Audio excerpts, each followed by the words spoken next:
দর্শক, এবার শহীদ দিবস এবং আন্তর্জাতিক মাতৃভাষা দিবস উদযাপনের খবর জানাতে ভাষা শহীদ আব্দুস সালামের গ্রামের বাড়ি দাগনভূঞার সালাম নগরে সম্পর্কিত এক আলোচনা সভার আয়োজন করা হয়েছে। এ নিয়ে বিস্তারিত জানাতে এবার ফেনী থেকে সরাসরি যুক্ত হচ্ছেন সহকর্মী শেখ ফরিদ উদ্দিন আক্তার। যুক্ত হচ্ছে ফরিদ, নিশ্চয় শুনতে পাচ্ছেন আমাকে। শহীদ দিবসকে ঘিরে ভাষা শহীদ আব্দুস সালামের বাড়িতে কি কি কর্মসূচি গ্রহণ করা হয়েছে জানাবেন। অতসী, ধন্যবাদ আপনাকে। ভাষা শহীদ আব্দুল সালামের বাড়ির দরগায় সালাম স্মৃতি গ্রন্থাগার জাদুঘরের সামনে আমি আছি। মহান আন্তর্জাতিক মাতৃভাষা দিবস উপলক্ষে ফেনী দাগনভূঞা সালামনগরে আজকে সর্বস্তরের জনতার ঢল নেমেছে।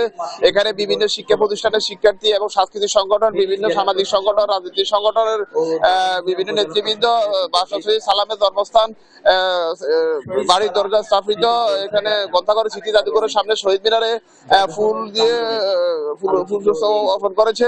এখানে উপজেলা এবং জেলা প্রশাসনের পক্ষ থেকে আলোচনা সভা ও পুরস্কার বিতরণ আয়োজন করা হয়েছে।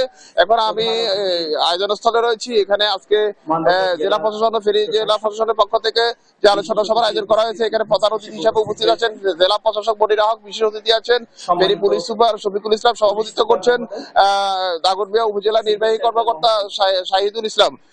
আজকে এখানে সালাম পরিবারের পক্ষ থেকে যে দাবিটি জানানো হয়েছিল, সালামের যে ঢাকা আজিমপুর কবরস্থানে যে সালামের কবর রয়েছে, কবরটা চিহ্নিত করে পাকাকরণ এবং ঢাকা চট্টগ্রাম থেকে আসার পরে ফেনী এবং মাইতি সড়কে যে মহাসড়কটি রয়েছে, মহাসড়কের উপর একটা তোরণ নির্মাণ করা, যেটা ভাষা শহীদ সালাম নামে তোরণটি নির্মাণ করা হলে ভাষা শহীদ সালামের বাড়ি যেখানে রয়েছে মানুষ জানতে পারবে। এছাড়া এই এলাকায় স্কুল, কলেজ, মাদ্রাসা সরকারিভাবে প্রতিষ্ঠা করে সালামের নামে করা। এছাড়া সালামের পরিবারের পক্ষ থেকে দাবি জানানো হয়েছে দাগনভূঞা একটি স্টেডিয়াম স্থাপন করা সালামের নামে, ভাষা শহীদ সালাম স্টেডিয়াম হিসাবে, এবং সালামের পরিবারের খোঁজখবর নেওয়া। এখানে আজকে জেলা প্রশাসনের পক্ষ থেকে এবং জেলা প্রশাসনের পক্ষ থেকে যে আলোচনা সভা ও পুরস্কার বিতরণ আয়োজন করা হয়েছে। এর আগে সাংস্কৃতিক অনুষ্ঠান, বিভিন্ন চিত্রাঙ্কন প্রতিযোগিতার আয়োজন করা হয়েছিল, সেগুলোর আজকে পুরস্কার বিতরণ করা হবে।